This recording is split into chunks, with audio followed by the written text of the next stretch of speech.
Bem-vindos ao Cine História! Hoje com um quadro novo, os filmes que marcaram a minha vida. Vamos trazer sempre um convidado aqui para conversarmos sobre esses filmes maravilhosos que de alguma forma tiveram impacto, né, na vida deles e como isso aconteceu. Hoje eu trago uma pessoa que é multifacetada. Ele é cantor, ele é compositor, ele é dançarino, ele é produtor, ele é cozinheiro. Não sei se é cozinheiro não, mas tudo bem. De qualquer maneira, ele é um dos produtores, junto com a Priscila Freitas, da maior e mais fiel homenagem ao Michael Jackson no mundo, e é um dos maiores espetáculos que eu já vi pessoalmente. Convido vocês a conhecer um pouquinho mais de Rodrigo Teaser. Fala, Will, como está? E aí, Prazer, cara. Como está? Prazer. Tá tudo bem, prazer estar aqui. Obrigado, eu que agradeço a sua presença para estrear esse quadro. Mas é difícil escolher 10 filmes. Quando alguém fala, escolhe 10 filmes, a gente pensa, 10 é fácil, 10 é muito. Mas quando você para pra pensar, eu não sei se é porque eu sou indeciso demais, mas eu fiquei 10 filmes, foi difícil, eu achei. Eu mandei pra você, depois eu fiquei, será que são os 10 mesmo?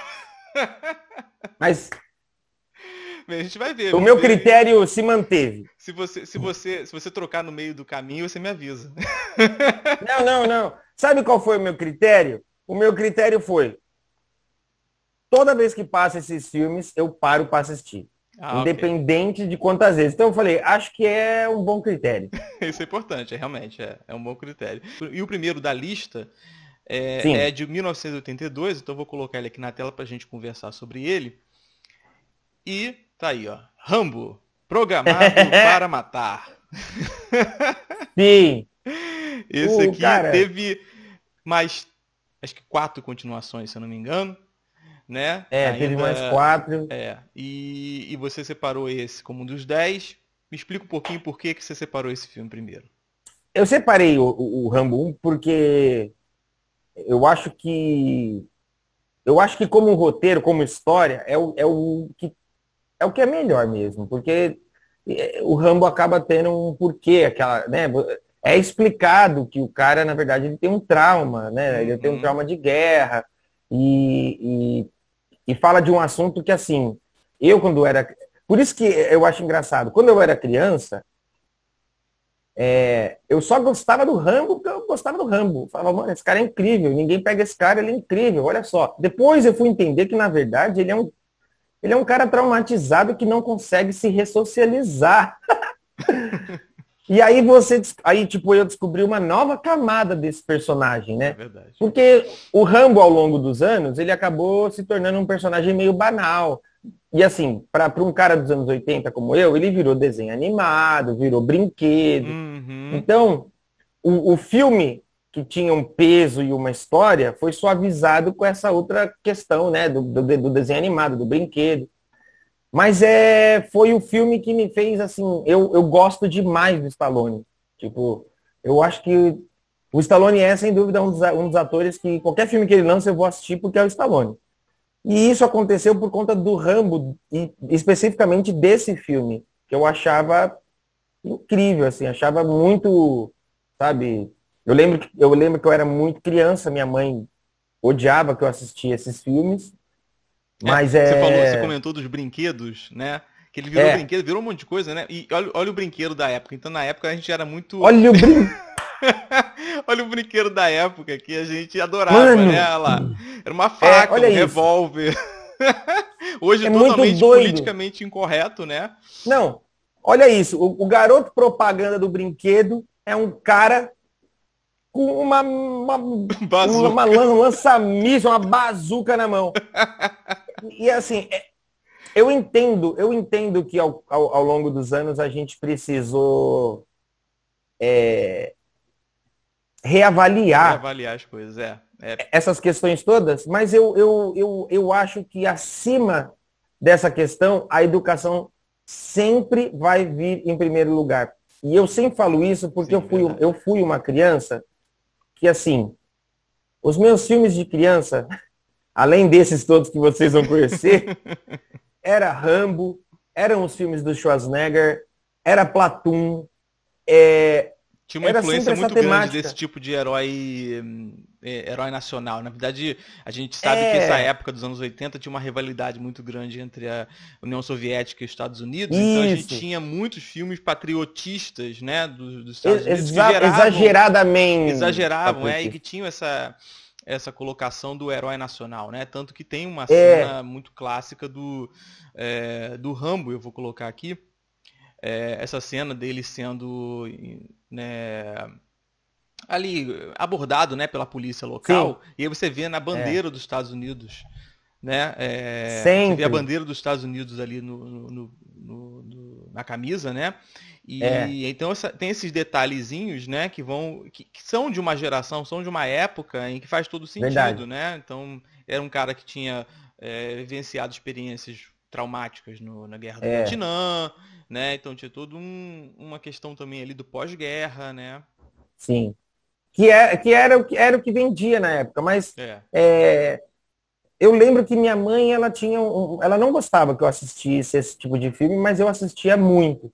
E eu nunca fui uma criança violenta, nunca fui um adolescente violento, não sou um adulto violento. Então, eu acho que precisa ter um controle.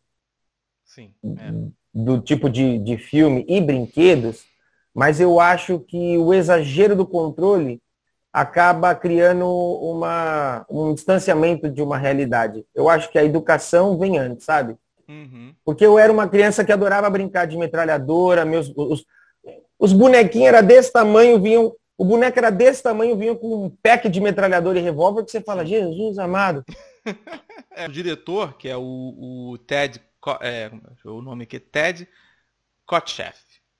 Não é um diretor muito conhecido, mas ele fez um filme que, para quem viveu os anos 80 e os 90, também tem um significado bem interessante. Não sei se você sabe, ele dirigiu esse filme aqui chamado Um Morto Muito Louco. Incrível esse filme, cara. Weekend at Bernie's. E se você parar pra pensar hoje, seria um filme também que o pessoal ia meio que questionar isso aí. O cara tá morto, ia levar do lado do outro. Como é que é? Depois aquele filme Pequena Miss Sunshine, parece que tentou meio que adaptar isso, né? Porque eles levaram, não sei se você viu esse filme. Depois eles levaram o corpo na van e tudo. Só que aqui extrapolou, né? Um negócio tipo, não, ele não vai estar, não só tá morto, como ele vai conquistar mulheres, vai... É incrível, cara. Muito anos Coisas 80, que só os anos 80 poderiam proporcionar. Exatamente, é muito essa cara. Ótimo, então esse é o primeiro filme, vamos pro segundo agora. É um filme de 1984, ok? Que também teve algumas continuações e está em alta agora no Netflix. Verdade. Uma continuação dele, se chama Karate Kid. Cara, Karate Kid é um filme que, assim... Quando a gente é criança, a gente gosta do filme porque gosta. A gente não sabe muito. A gente gosta do filme ou do personagem. E aí depois, quando eu cresci um pouco, eu notei que talvez esse seja o primeiro personagem que eu tenha me visto, me identificado, assim, no filme. E eu lembro de ser uma influência assim tão que eu falei, cara... Pô, esse cara, eu tenho tanto a ver com ele que eu lembro que eu comecei a fazer karatê por causa do Karate Kid. Eu ia perguntar isso, então você chegou a fazer karatê? Eu comecei a fazer karatê por causa do Karate Kid. Okay. E aí, obviamente, que eu não tinha o Sr. Miyagi, ou talvez realmente eu não tivesse dom pro karatê, que o karatê não conseguia me fazer evitar apanhar. Então, chegou uma hora que eu falei, cara, eu vou parar de fazer karatê, porque foi quando eu descobri a dança, e aí chega uma hora que eu ficava... O karatê, conforme você vai evoluindo, né, dentro do karatê, obviamente você tem os campeonatos e tal, e eu ficava, cara, eu não vou me dedicar a isso, porque eu gosto mais da dança. E aí eu decidi, eu saí do karatê, mas acho... A coisa que eu mais gosto, assim, quando eu assisto hoje o filme, é ver a fragilidade do Daniel San lá, né? Do Daniel LaRusso. Junto da fragilidade do Miyagi. Porque o Miyagi, a gente vê ele como mestre, professor, mas ele tem uma fragilidade. E na verdade, é a fragilidade dos dois que cria essa sintonia, né? Hoje, quando eu assisto o filme, eu percebo que o filme, lógico, se trata do karatê, se trata do cara que sofre bullying, que é perseguido e é um cara que é tímido, é um cara que não sabe muito se posicionar dentro do grupo e tal, mas o filme, para mim, o mais bonito é essa relação que se cria do Daniel com o Miyagi. Tipo, sabe, assim, eu não sei, quem foi da época, eu acho, criou no seu Miyagi uma imagem assim, todo mundo queria ter o seu Miyagi, né? O seu Miyagi, abraçar o seu Miyagi. Queria ter o seu Miyagi, que é o Pat Morita, né? Que é o ator. Pat Morita, é. E sabe que ele foi indicado ao Oscar por esse papel? Na época? Eu não sabia. Foi indicado ao Oscar. Ele foi indicado ao Oscar pelo seu Miyagi? Pelo seu Miyagi. Caraca, eu não sabia. Eu só sei que, cara, eu era tão fanático por Karate Kid que eu decorei as lutas finais do Karate Kid 1 e 2, eu tinha decorado. Ah, é? Então eu ficava na frente. O Karate Kid 2 ele não fez muito sucesso, né? Assim, se você pegar os 3, o 2 é o que fez menos sucesso, né? Cara, eu adoro o 2, eu adoro o 2. E assim, eu sabia a coreografia do 1 e do 2, e eu lembro que eu ficava na frente da TV, e aí eu apanhava, tomava murro do ar. Aí eu ficava, fazia toda aquela tensão. Pá, pá, pá. Aí sabia a coreografia toda, cara. Enfim, legal, eu já meio que exercitava isso de aprender coreografias. E essa coreografia, você ficava treinando? Pô, ficava, cara, achava incrível isso daí. Depois você pensa o quanto isso, eu não sei, porque como eu não progredi nas artes marciais, eu não sei o quanto isso seria funcional numa luta de verdade. Mas pro cinema é bonito isso, pra caramba. Eu nunca pesquisei, mas assim, né? Eu não sei nem se isso derrotaria alguém, né, efetivamente, né? Mas, tipo... Eu acho que a impressão que eu tenho é que numa luta de verdade, se o cara pega e faz isso aqui, o oponente, ao invés de fazer isso aqui, faria. Mas pro cinema ficou bonito. Ficou bonito. Pronto, licença poética, mesmo que não tenha sido oficialmente. Se você é um especialista em karatê, por favor, coloque aqui nos comentários dizendo se isso é possível ou não. Porque, né? E o Karate Kid também é um filme que acabou virando desenho, virando brinquedo, virando uma porrada de coisa. Virou uma franquia muito forte. E eu acho que acabou também... eu acho que influenciou uma geração a fazer karatê. Eu acho que várias academias de karatê se beneficiaram. Não só influenciou na época, né? Como agora eu tenho visto que algumas pessoas estão sendo influenciadas por conta dessa série do Netflix, que começou como uma série da HBO, mas agora está no Netflix, e que eu já vi relatos de pessoas que voltaram a fazer karatê ou que botaram os filhos para fazer, porque agora voltou essa febre do Karate Kid por conta do Cobra Kai. E você já assistiu a série? Você gosta dela? Assisto. Eu e a Priscila, a gente assiste e a gente fica ansioso pelo próximo. A gente sabe que eu vejo a série como uma questão assim, eles pincelam aquela coisa do vintage pro público original do Karate Kid ir lá e falar, pô, tem uma questão até mais de memória afetiva. Tem. E para o público atual tem aquela coisa meio malhação mesmo, que é o público atual. Mas, cara, só de ver os atores originais ali interagindo e lembrando. É verdade. Agora, tem uma outra curiosidade do Karate Kid 2, que a música a música famosa da série, né? A música que ficou famosa para a série, ela surgiu nesse filme, que é o tal do Glory of Love. Né? Ela surgiu no 2? Ela surgiu no 2. Você sabia disso? Não sabia. Depois ela, por exemplo, se você assistiu o filme número 1, né, novamente, você vê que ela não toca no filme. Só que depois o merchandise utilizou a música para divulgar a trilogia como um todo, né? Uau! Para fazer o trailer, para fazer relançamento e tudo mais. Mas originalmente a música só surge no 2. Nossa, cara, eu lembro que eu tinha o vinil e eu tinha o bonequinho. E aí, quando eu ia brincar, eu botava a música. Punha o vinil e ficava brincando com os bonecos para ter a trilha. Tonight is very good. Tipo, que eu fazia isso? Top. Muito bem, vamos voltar agora a 1985, na nossa sequência aí de filmes. E o filme é Back to the Future. Fale, Rô. Sim. Cara, eu acho que esse é um dos meus favoritos da vida. Meu também. Eu não consigo nem escolher entre um, dois e três, para ser bem honesto. Eu gosto de todos mesmo.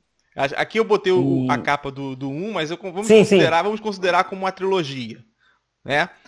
Vamos considerar, porque a trilogia é muito boa. O 3, é claro que o 3, muita gente fala que o 3 é o mais fraco, não sei o quê, né? Não tem a mesma vibe.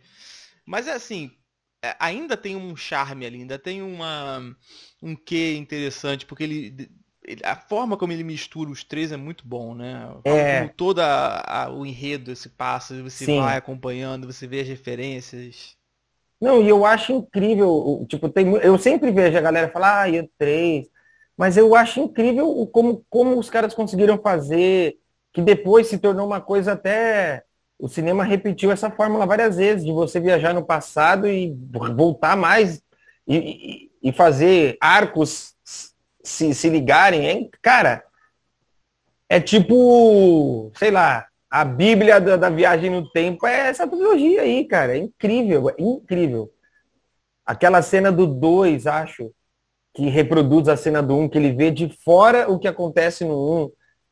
É muito incrível. Eu adoro, cara. Esse filme é, sem dúvida, um dos filmes mais incríveis. A trilha sonora é incrível, tudo é incrível. E eu acho que a maioria das pessoas... Você assistiu no cinema na época ou não? Não. Não. Cara, nenhum desses filmes que a gente falou até agora, eu assisti no cinema, na verdade. Todos eles eu assisti depois em vídeo. Eu acho que o Karate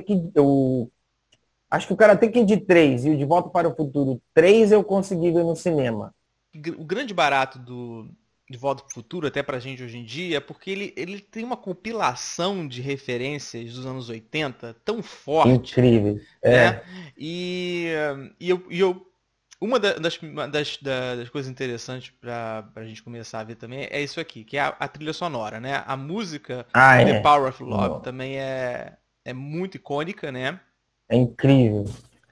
E o cantor é esse cara aqui que depois fez o We Are The World com o Michael, que é o Hugh Lewis, né? Tem uma cena interessante que ele atuou no filme. Você lembra dessa cena? Mentira! É ele, olha ele aqui no meio. Ele é o de Blazer. Ele faz o professor? Ele faz o professor que fala no megafone e diz que pra ele ir embora, que não, é muito alto. Você faz muito som muito alto. Você lembra dessa cena? Eu não sabia. Sim, eu não me lembro dessa informação, cara. Eu não sabia. É ele, é o Hugh Lewis aí. Que legal. Na época. Bem, é uma das cenas interessantes que eu separei aqui porque é uma curiosidade. Boa. Incrível, agora, eu não sabia disso. Falando de Michael Jackson, tem uma referência no filme De Volta para o Futuro 2. Né? Você lembra dessa referência? Sim. Na verdade tem no 2 e no 3 até. No 3 ele ele faz um walker, né? Walk. Que ele faz um walker. Ele faz um walkzinho. Mas no 2 é maior. No 2 é maior. Aqui a ceninha. É incrível, eu adoro essa cena. É uma cena. Essa cena, é um cover que fez essa cena? Você já leu sobre isso? Sim, é um cover que ele fez e segundo ele diz, ele estava com uma maquiagem especial e depois, na pós, eles ainda mexeram mais para parecer que era um Michael virtual, né? Ah, que bom, que bom. E sabe a música que toca nessa cena, você lembra? Caramba. Beat It. Toca Beat It? Eu não lembrava. Que demais, que demais. Beat It. Apesar que ele tá com o figurino do Thriller, né? Se eu não me engano. A jaqueta de Thriller. Do Thriller e toca Beat It ao fundo quando e justamente quando o Biff chega, né? O Biff do futuro, que é o filho, né? O filho não, é o sobrinho, né? Agora eu não vou lembrar. Quando o Biff do futuro, né? Que é aquele marmanjo lá chega, você ouve o Beat It ao fundo. E agora, no 3 tem essa referência ao Moonwalker que o Marty McFly faz, né? Mas eu separei aqui uma outra cena porque eu fiquei com a impressão Com certeza o Michael deve ter assistido esse filme, né? Ele deve ter adorado De Volta pro Ah, Futuro. sim. Mas, e aí ficou. Eu depois, agora separando as imagens, eu lembrei de uma cena que me fez pensar: será que a cena do Black or White foi inspirada nessa cena? E aí eu vou botar a Qual? cena aqui pra você entender. Você lembra dessa cena no filme número 1? Cara, Que ele vai é lá e verdade. toca a guitarra e faz o mesmo movimento que o Macaulay Culkin faz na frente de um amplificador, Verdade. né? E o amplificador aqui, no caso do filme, estoura, né? Aquela cena icônica. E no De Volta Verdade. pro Futuro, no filme e no clipe do Black or White, você tem aquele poder, né, do amplificador que É, leva lá o aquele pai do ator, Macaulay. o pai do Macaulay lá pro céu. Você acha que teve referência? Você consegue ver alguma referência nesse sentido? Nossa, você sabe que você falando agora, eu nunca tinha feito essa ligação, mas você falando, eu acho que é muito provável, porque o Michael, ele, é, o videoclipe de Thriller foi inspirado no Lobisomem Americano em Londres, Smooth Criminal foi inspirado no... Ah, me esqueci o nome agora, é um filme do Jim Kelly, esqueci o nome agora. Vários videoclipes do Michael foram inspirados em filmes, em cenas de filme. Então, com Sim. certeza, pode ter sido sim, cara. Me veio, Olha, me veio essa total relação. referência. Pode ser que não tenha nada Tchan! a ver, mas como o Michael, ele era a cultura pop, ele tá muito ligado, né? E você vê E o tudo diretor, isso, né? e o diretor de Black or White é um diretor de cinema, né? Que é o John Landis. Então, Exatamente. eu acho muito provável que eles tenham pincelado isso. Muito bem, nosso próximo filme é de 1985 também. Aliás, Nossa, eu só peguei filme você dessa gosta desse, fase. desse ano, né? Porque o Eu próximo acho que eu também, só vi filme nessa fase, depois eu parei de ver cinema, não é possível. porque o próximo depois desse também vai ser de 85. Coincidência ou não, né? É... o próximo filme é Mulher Nota 1000. Diga, Nossa, Rodrigo, cara, por que você eu selecionou esse adorava esse filme? filme. Porque, ó, vai dar pra perceber, eu acho que dá pra perceber, né? Eu não tinha notado isso até a gente começar a falar dos filmes, mas as minhas identificações com os filmes, elas passam por, ou é um cara que ele é um herói muito fora do convencional, ele é um herói quase anti-herói, ou a minha identificação é sempre com os losers, né? É os nerds, né? Porque, cara, esse filme aí, eu adorava esse filme, cara. Porque assim, os caras são tipo, os caras que sofrem bullying, que são os losers da escola. E aí os caras criam aquela mulher nota 1000. Cara, eu era apaixonado, eu era criança, eu era criança, muito criança. E eu era apaixonado nessa mulher, eu achava ela linda. Eu falava, meu Deus. E os caras criaram ela no computador? E Aliás, eu ficava, essa atriz, que é a Kelly Lee Brook, né? Ela tinha feito um filme é, antes também nessa vibe de mulher sensacional. Não sei se você lembra, que era esse aqui, A é, Dama de Vermelho, né? que ela recria a cena da Marilyn Monroe, a trilha sonora do Steve Wonder. Maravilhosa essa Exatamente. cena. Eu, Exatamente. aliás, adorava a trilha também do Mulher Nota 1000, que tinha aquela música Weird Science, achava incrível. Weird Science. Exatamente. E assim, é muito, cara, eu adorava esse filme. E aí tem uma parada no filme no final, porque o filme não faz sentido nenhum, desde o início. E aí tem uma parada no final que vem uns motoqueiros e invadem e destrói a casa inteira e tal. E tem um ator que faz o chefe da gangue, Uhum. e é um cara que ele já fez Mad Max, foi o vilão do filme Comando para Matar do Schwarzenegger e tal. E aí, o dia que eu achei esse cara na internet, eu tive que falar com ele. Eu tive que mandar mensagem. Eu Uau. falei, cara, a minha infância eu passei vendo você, cara. Foi incrível, porque, tipo, é muito engraçado essa cena final. Se você não sabe desse filme, assistam. Eu não sei qual vai ser a percepção da galera assistindo esse filme hoje, mas eu achava incrível, cara. E eu achava incrível porque, tipo assim, eu era muito mais novo, né, do que os caras do filme. E aí, tipo, os caras, além de conquistarem as meninas da escola que eles eram apaixonados, Eles ainda, um tinha para um ela criou uma Ferrari, para o outro uma Porsche. Então, tipo, você fala, cara, tipo, é uma fantasia Sonho de tão, consumo, né? tão besta, tão assim, que você fala, cara, é muito. Eu acho que esse filme ele foi feito. Eles pensaram assim, nós vamos fazer esse filme para os garotos que são nerds, losers da escola, eles vão se identificar. Deve ter muito, e aí esses garotos vão falar, uau, esse filme é incrível. Mas é um filme que é um filme que eu assistia tanto, porque eu lembro que eu tinha umas fitinhas que um tio meu pegava alguns filmes e gravava. Aí ele botava, tipo, 3 filmes numa fita. Ih, fazia E muito esses isso. filmes, e esses filmes que eu tô falando, eu lembro que eu tinha, mas eu não tinha muita fita. Eu devia ter, sei lá, eu devia ter umas 5 fitas. Uhum. Então eu ficava repetindo os mesmos filmes. Aí chegava o final de semana, minha mãe falava, vai lá Netflix, alugar. Né? Não tinha Netflix. Aí eu ia lá, alugava. Mas entre um dia de poder alugar e o outro, eu ficava revisando esses mesmos filmes. E aí, nossa, eu adorava esse filme, cara. Né? E é interessante que a personagem, tá vendo aí, que é a Lisa, né? Que eles botam o nome. Sabia que o nome foi criado do personagem baseado numa interface gráfica, num computador pessoal desenvolvido pela Apple, de 83. Então eles associaram. Por causa do Lisa da Apple? Da Apple, exatamente. Eu não quero saber disso.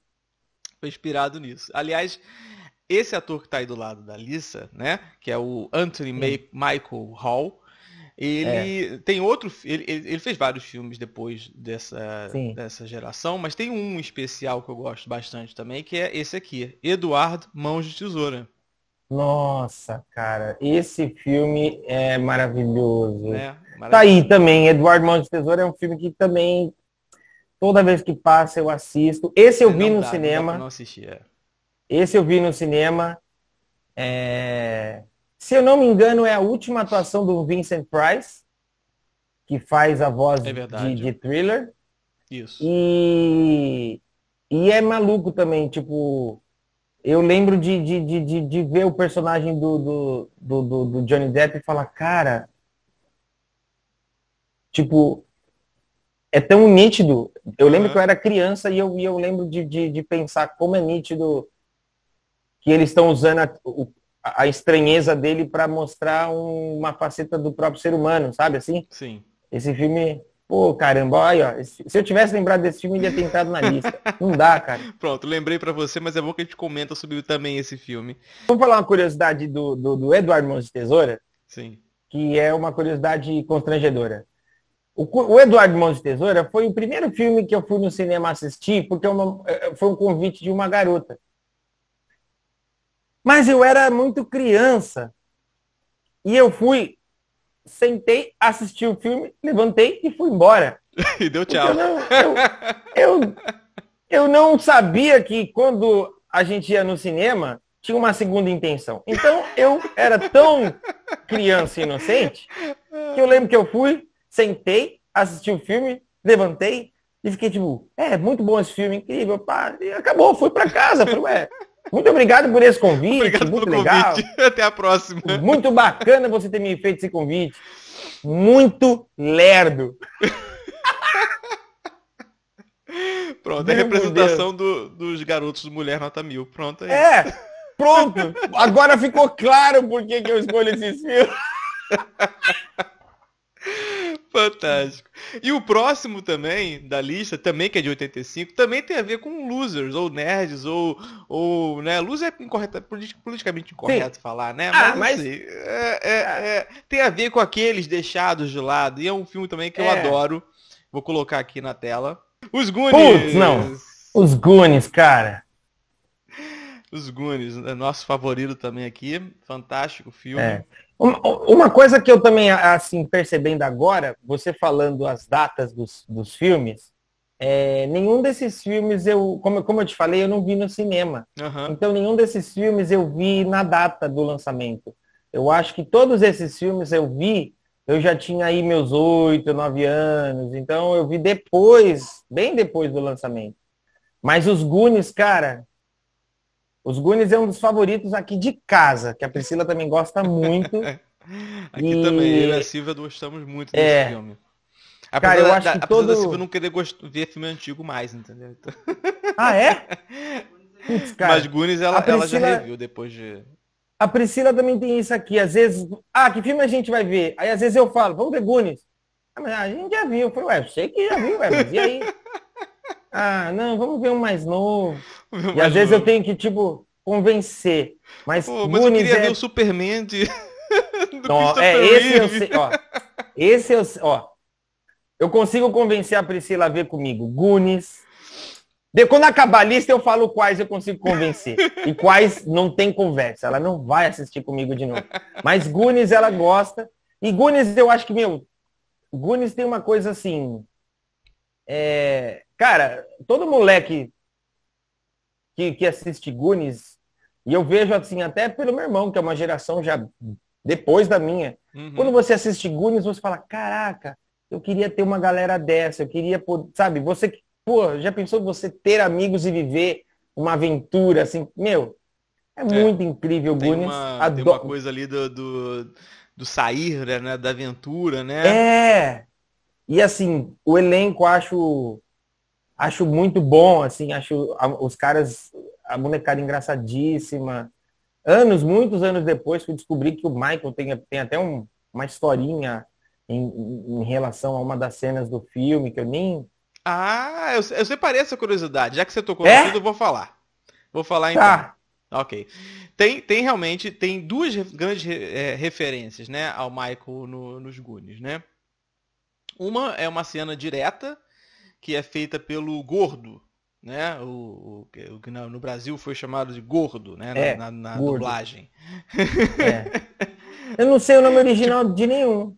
E aí o bullying... O Gordo, esse se eu não me engano, era Chuck. Era Chuck, o nome original, né? Desse personagem. Mas no Brasil eles botaram um Gordo, aí tem essa inclusive é aquela cena do bullying total, né? Dos anos 80, né? Dele pedindo pra balançar a barriga. Mas esse personagem tem uma hora que é exatamente essa cena que você falou, que ele comenta que o Michael Jackson veio à casa dele, né? Na verdade, eles falam, mas o Michael Jackson foi na sua casa, é tão incrível quanto o Michael Jackson ter ido na sua casa usar o banheiro. Aí depois ele fala, não, o Michael Jackson não foi, mas a irmã dele foi. E é muito doido, cara. E tem outra referência, que na verdade não é uma referência, mas uma curiosidade, né? Que depois acabou sendo vista, que bem, você tem o Sean Astin aí, que é esse que é o personagem principal, né? Que é bem, é o personagem que é o fio condutor, né? Que vai juntar o grupo, né? E aí do lado dele, você tem esse de cabelo em pé, que é o Bocão, que é o Corey Feldman. Bem, e aí falando de Michael, né? Depois ele acabou sendo amigo do Michael, né? Você lembra disso? O Michael... Sim, porque o Michael foi visitar o set. Ele foi lá visitar o set e diz a lenda que o Spielberg, aquela cena que eles entram, que eles caem num tipo um tobogã. Sim, sim. Diz a lenda que para ter uma emoção, tipo, cada garoto que ia gravar, o Spielberg, na hora que eles iam descer, ele falava assim, Michael Jackson está chegando no set para visitar vocês. Aí os meninos ficavam tipo... Ele falava, gravando, Michael Jackson. Tipo... E aí, acho até que tem uma foto. Eu acho que tem uma foto do Michael no set até. Eu não encontrei.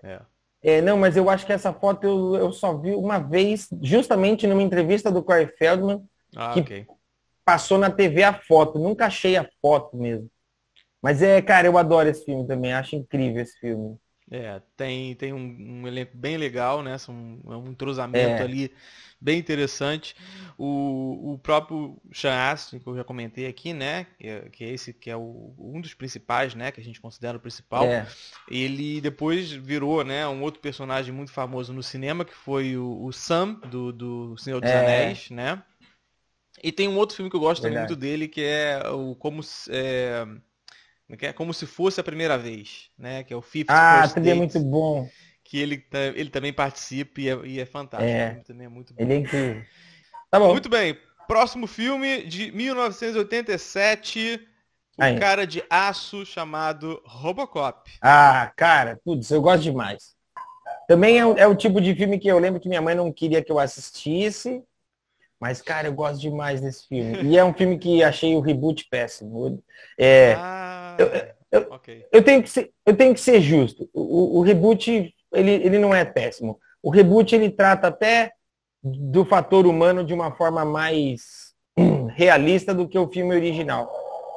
Mas o original, eu não sei, eu acho que está muito ligado à questão de memória afetiva também. Eu adoro o É, original, cara. tem E essa. assim como os outros filmes dos anos 80, é um filme relativamente pesado, né, com uma temática relativamente pesada, Sim. que acabou também sendo suavizado, porque lançaram o brinquedo, lançaram o desenho, álbum de figurinha. Uhum. Então, fez parte Teve, de todo esse esquema de Hollywood de teve jogo, videogame, né? jogos, muitos jogos de videogame, fliperama.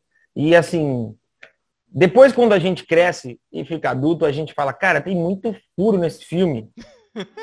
E, teoricamente, o cara é uma massa de metal que pesa não sei quantas toneladas e ele entra num carro normal da viatura, É. que o máximo que eles mostram que ele é pesado é quando ele sobe a rampa para dizer que ele é pesado, que dá uma pegadinha ali, faz uma.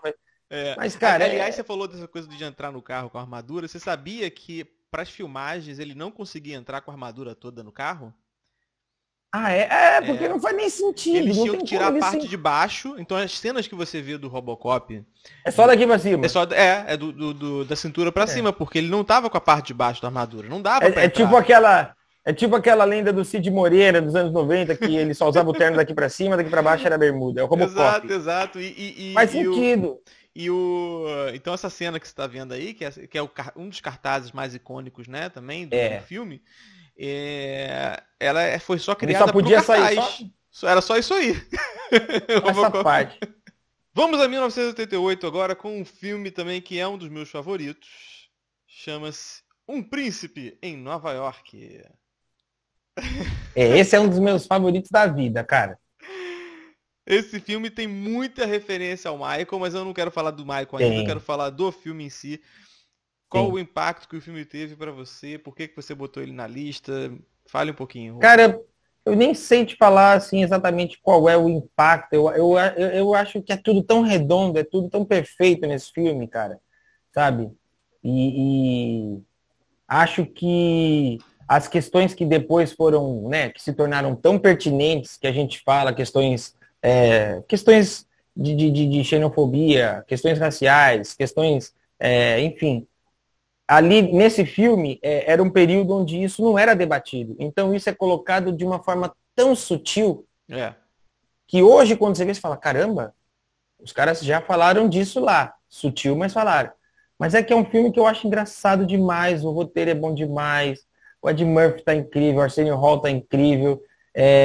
Eu era moleque quando eu descobri que o Ed Murphy e o Arsenio Hall fizeram 1 milhão de personagens dentro do filme, eu ficava tipo, meu, é como aquela cena pode isso? é a cena Da da barbearia. barbearia, né? E Cara, aí, aquilo é. E assim, é o tipo de coisa que depois a gente sabe que outros, né, outros filmes utilizaram dessa tecnologia, o próprio Ed Murphy repetiu essa fórmula, uhum, mas você fala, cara, nasceu ali. é Isso verdade. daí, tipo assim, se Hollywood reproduzir isso 100 vezes daqui até o fim da história, 1 milhão de vezes daqui até o fim da história, nasceu ali. Eu acho incrível. Eu amo esse filme. Meu cachorro chama Kim por causa do personagem do Ed Murphy. Eu adoro esse personagem. É, E, cara, você falou que tem referências ao Michael. assim, tem referências diretas, mas não dentro do filme, né? Mas, apesar que eu acho que tem uma cena que eles citam o Michael na barbearia, acho que aqueles caras citam, mas eu não lembro, eu não separei isso, não foi a referência que eu É, separei, eu me porque, lembro muito bem, do o o Tira da Pesada. diretor, O Tira da né? Pesada usa. Ah, ok. É, Bem, o diretor começa com o diretor, né? O John Landis, John né? Lennon. É o diretor do filme e Do tem a Thriller relação com o e Michael, que Black and é White. o Thriller e o Black and White, né? É verdade. Então, de cara, já começa uma relação muito forte com o É, diretor.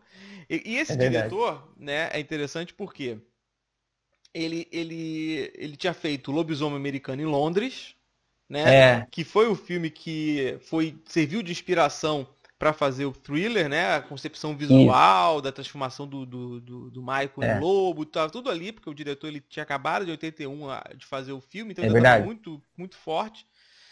E depois, quando ele grava esse filme do Príncipe de Nova York, em 88, o Ed Murphy e o Michael também já tinham uma relação muito forte de amizade, né? Ah, sim, nesse ponto, a essa altura eles já eram muito amigos. Tanto que o Ed já tinha feito referências ao Michael no... Acho que o Tira da Pesada 1 vem antes desse, né? Não tenho certeza, mas o Tira da Pesada 1 faz referência.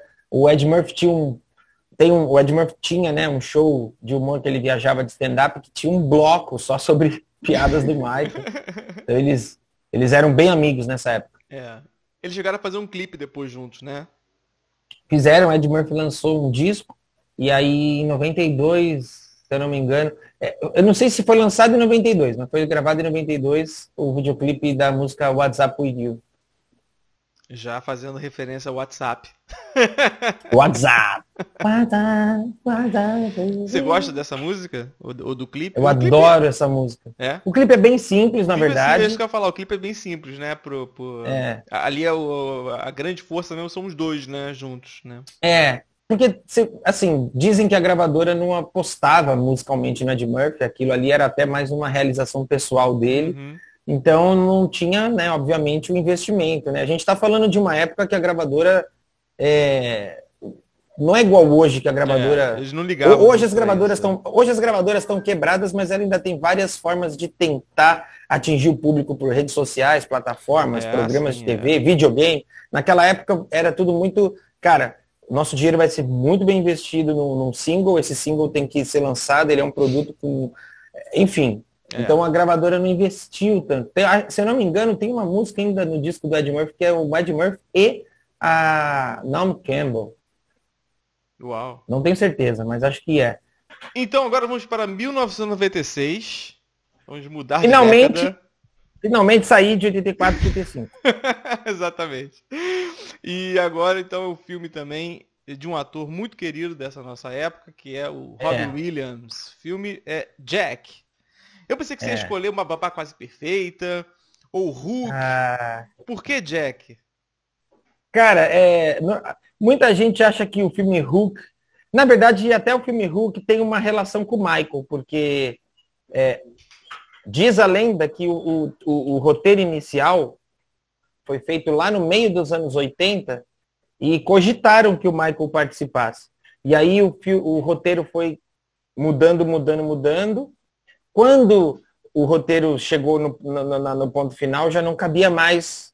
O Michael já não era mais o mesmo, tanto em termos de fama como em termos de persona, então já não cabia mais. Uhum. E todo mundo acha, sempre quando eu falo do Jack, todo mundo fala, não, mas o filme Hulk que tem a ver com, né, o Capitão Gancho e o Peter Pan. Mas eu acho, cara, eu acho de uma sensibilidade tão grande esse filme que o Robin Williams faz, porque... Cara, eu consigo ver uma criança. Ele faz o papel de uma criança que tem um problema, né? Que é um envelhecimento mais rápido do super precoce. Do que a mentalidade. E, cara, eu consigo ver perfeitamente uma criança no comportamento dele, a forma dele falar, a forma dele sorrir. Então, esse filme, eu lembro que, assim, ele é de 96, então esse filme eu vi, eu tinha 16 anos. Cara, eu lembro de chorar muito quando eu vi esse filme, que eu falei, cara, que sensibilidade.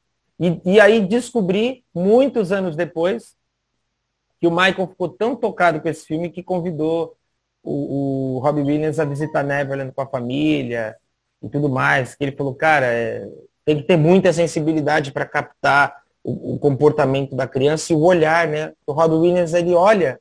A impressão que eu tenho é que eu tô vendo uma criança olhando. Eu amo esse filme, cara. Eu amo demais esse filme. O Robin Williams, ele é um grande ator, né? Porque você tem filmes assim que fazem você rir, fazem você chorar. Tem Sociedade de Poetas Mortos, você tem o Babá Quase Perfeito, depois você tem o Homem Bicentenário, e você tem o Gênio Indomável, que ele ganhou o Oscar. Então você tem uma variável de filmes assim. Amor, aquele filme... como é que é o nome? Amor Além da Vida, que é um filme Esse lindo também é um dos também, né? filmes mais incríveis que tem. Então você tem uma variável de emoções muito grande com o Robin Williams, né? Infelizmente É nos verdade. deixou de uma maneira trágica, mas era um É. grande ator. Agora, esse filme tem outra curiosidade que eu separei, que acho que você deve saber, que o diretor, né, do filme é o Francis Ford Coppola. Sabia não? Não sabia? Não, trabalhou com o Michael também. Capitania, Vamos voltar. Cara, eu não sabia. Que é de 86. Aí eu já fico preso naquela... Tá vendo? De alguma maneira você sai, voltou no tempo. Não saio desse período histórico. Exato. Foi o Coppola e o George Lucas, né? Os dois produziram e dirigiram o Captain EO. É verdade. Que faz parte, que ficou como parte de um brinquedo da Disney, né? Explica pra gente. Isso. Rua. O Captain Neo foi a produção mais cara 3D, assim, acho que da história da Disney. E ele estreou, acho que em 86, ficou em cartaz ininterruptamente até... Arrisco que foi até 99, talvez, não me lembro.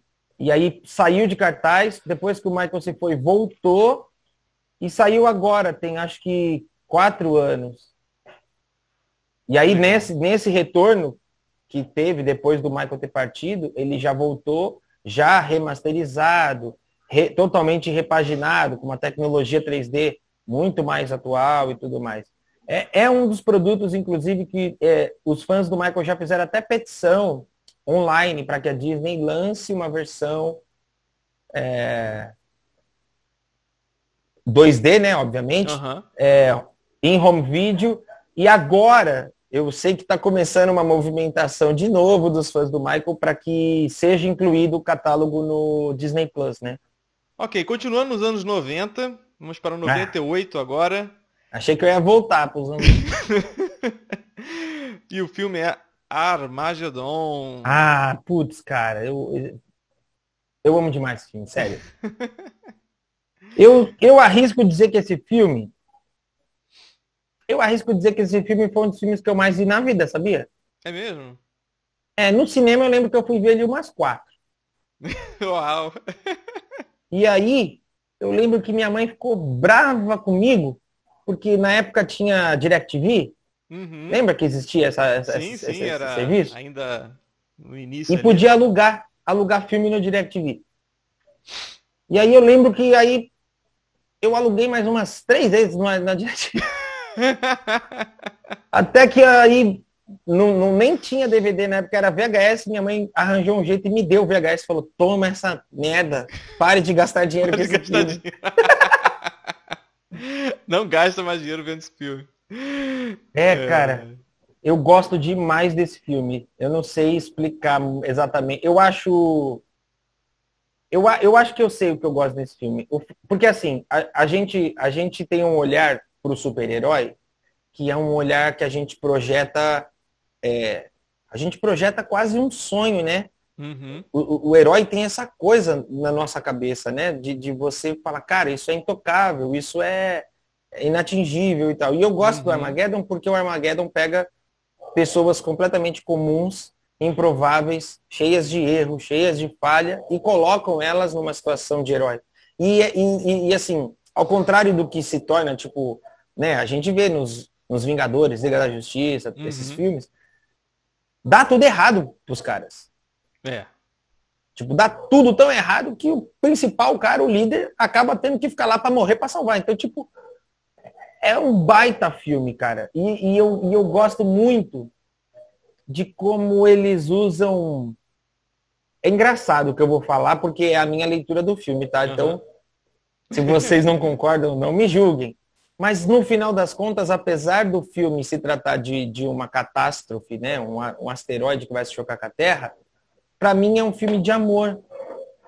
Porque é lindo a cena do pai com a filha, é lindo a cena do namorado com a namorada, é lindo a cena do pai que acaba redescobrindo uma relação com o filhinho pequeno, que ele não tem mais a relação, a amizade. É linda a relação do cara do cara que não queria que esse cara comum assumisse essa responsabilidade, mas se dobra diante dessa responsabilidade. Eu acho que tem tantas mini lições no filme, cara, que eu falo, cara, eu amo demais esse filme. Eu acho lindo mesmo. E fora que a trilha sonora é impecável. Eu acho lindo. Pronto, vou por esse caminho, você deixou aí a bola quicando, como falam, né? Então eu vou por esse caminho. Eu vou então para música que se tornou um hino dos anos 90, né? Verdade. Já era final dos anos 90, né? Mas aí ficou muito icônica, né? A música do Aerosmith, I Don't Wanna Miss a Thing. E a música foi indicada na época ao Oscar, né? Eles fizeram uma apresentação no Oscar. Que demais. E foi indicado ao Grammy também.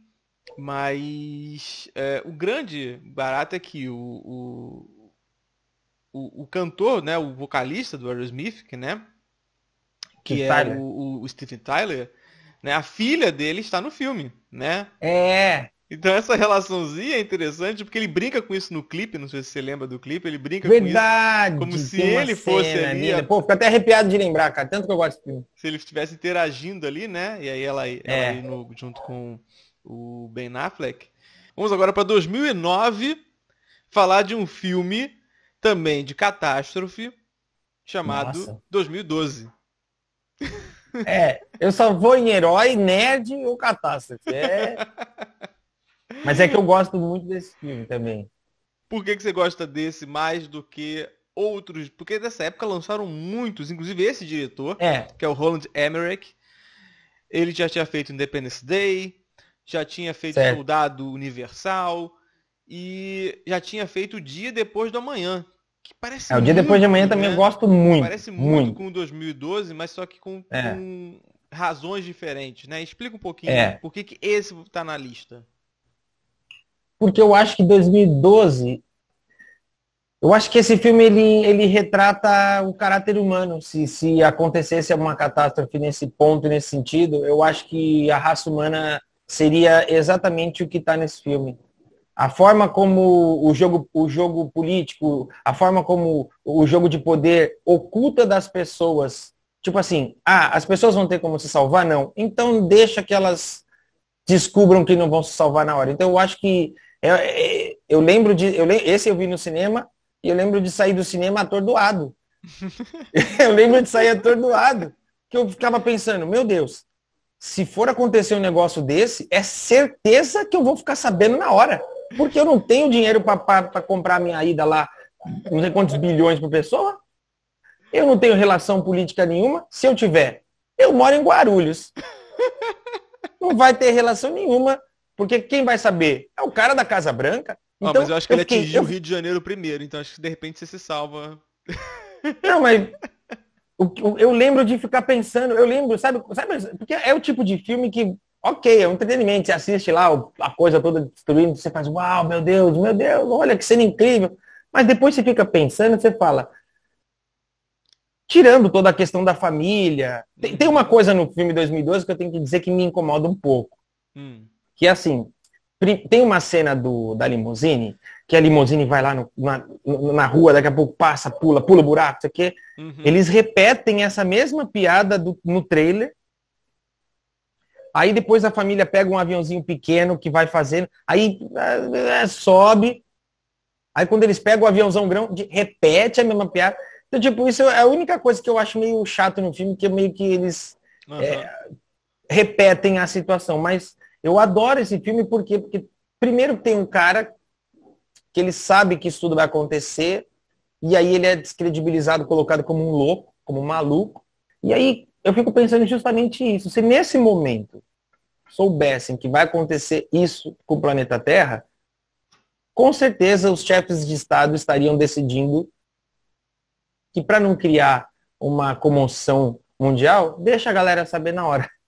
E aí eu fico pensando o quanto isso seria desesperador para o ser humano, sabe? Porque o filme gera uma angústia, para mim, cada pessoa vê de um jeito, lógico. Mas o filme gera uma angústia que eu fico pensando, as pessoas estão levando a vida normal e de repente E aí eu fico pensando, será que é honesto você deixar as pessoas saberem só na hora?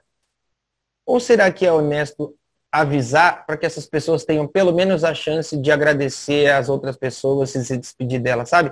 Eu lembro de ficar com isso na cabeça, cara. Eu fiquei meses com isso na cabeça. E aí eu ficava meio que tipo... Eu só faltava chegar para as pessoas e falar, olha, se acontecer alguma coisa amanhã, obrigado por tudo. Obrigado por tudo. E chegava para as pessoas, olha, se amanhã explodir o planeta, obrigado por tudo. E as pessoas viam, o Rodrigo tá maluco. Rodrigo, você não pode ver esse filme que você é xarope. Não assiste mais essas... Olha, volta a assistir os Vingadores lá, que é melhor para você. Porque eu fiquei, meu Deus, isso não é justo com a humanidade. Mas eu adoro também esse filme, cara. É difícil, que nem eu te falei, é difícil escolher 10 filmes. É difícil, mas pronto. Você falou aí, cara, Eduardo Mão de Tesouro. Eu não coloquei nenhum, por exemplo, eu não coloquei nenhum filme Marvel, porque eu amo todos os filmes Marvel, cara, todos. E aí eu não quis escolher porque eu acho que a Marvel, pra mim, chegou num ponto que eu não consigo falar, escolhe um. Pra mim, a Marvel, ela só faz sentido o arco completo dela. Então, escolhe um filme. Eu não consigo. Mas, com certeza, vão perguntar nos comentários, eu já quero que você responda, para depois você não ficar tendo que responder. Por que não existe nenhum filme do Michael na lista? Ah, não, mas é porque... O Michael é... Cara, como é que fala que eu falei? Ele é ilistável, ele é inqualificável. Não existe os filmes do Michael e os outros filmes. Não tem como. Não tem como, cara. Eu já sabia a resposta, até porque, mas só para deixar para o público entender que não é uma questão de deixar de lado, é uma questão de não ter categoria. Não é uma categoria à parte. Como? Até porque eu tenho, assim, pensando de forma muito honesta, The Wiz, né? O Michael fez lá o Espantalho em The Wiz. Sim. Eu adoro The Wiz, acho The Wiz incrível, mas eu tenho que reconhecer que mesmo para a época, aliás, The Wiz é um filme que na bilheteria ele fechou no vermelho. Mesmo para a época, ele teve as limitações. Foi. Moonwalker mesmo, Moonwalker, ele nasceu como um videoclipe que ficou grande demais para ser um videoclipe, e aí fizeram uma proposta de que virasse uma coxa de retalho para ir para o cinema. Tanto que o fim do Moonwalker é gravado muitos anos depois do que o meio do filme, que foi gravado antes do fim.